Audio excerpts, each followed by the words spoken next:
नमस्कार। मैं आपको एक ऐसी खबर से रूबरू कराऊंगा जो भूखमरी की दास्तां, कैसे भूख पनपती है, पेट में जब भूख लगती है तो उसकी त्रासदी पेट को कैसे जलाती है। यहाँ तक तो समझ में आता है कि आदमी को भूख लगेगी तो भीख मांग कर भी खाना खा सकता है। सवाल ये उठता है कि जब सिर पर छत ही नहीं होगी तो वैसे बरसात के मौसम में, ठंड के मौसम में, धूप के मौसम में कहाँ अपना सिर छुपाएगा।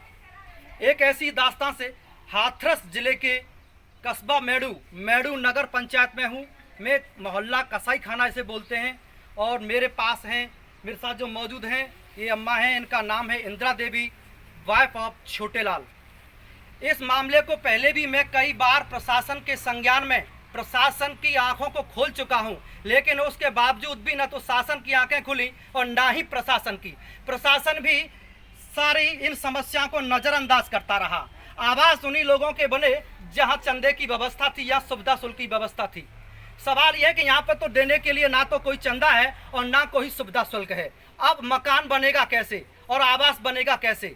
ये बुजुर्ग महिला और इनका एक बेटा जो मानसिक विक्षिप्त है, जो वो कुछ जानता नहीं, अबोध है एक तरह से। और ये जो आपको कैमरे में आपको जो तस्वीरों में ये जो अम्मा दिखाई दे रही है, ये भीख मांगकर अपने पेट का गुजारा करती हैं।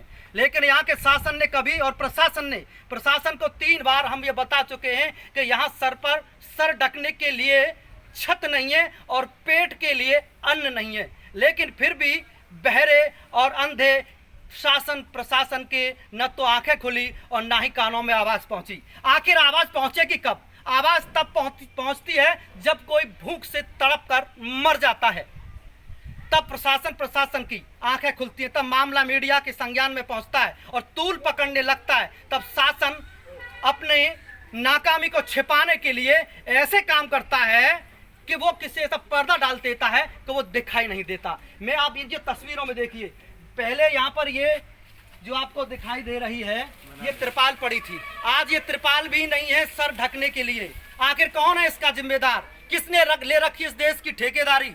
भुखमरी मिटाने की, गरीबी मिटाने की इस देश में किसने ले रखी है जिम्मेदारी?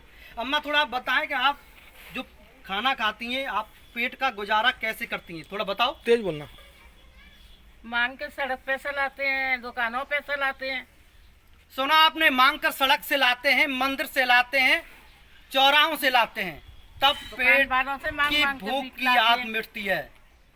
अब मेरा सवाल यह है कि पेट की आग तो किसी से मांग करके भी अन्न और रोटी मिट जाएगी, लेकिन इस बरसात के मौसम में, जो बरसात का मौसम शुरू हो गया है, बरसातें शुरू हो गई हैं, सर ढकने के लिए या बैठने के लिए ऊपर छत नहीं है, ना तिरपाल है।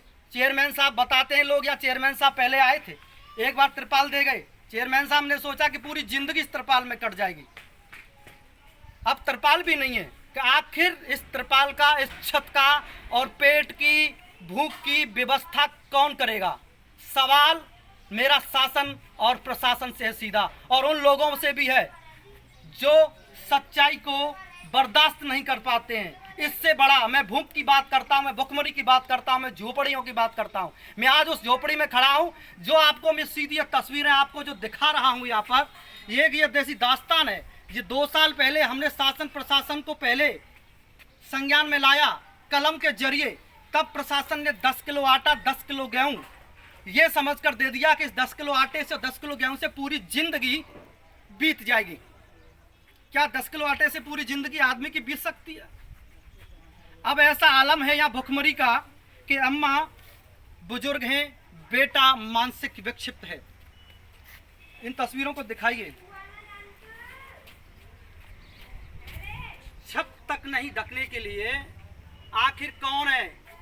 कौन देगा छत और कौन बुझाएगा पेट की आग? आखिर किसकी है जिम्मेदारी?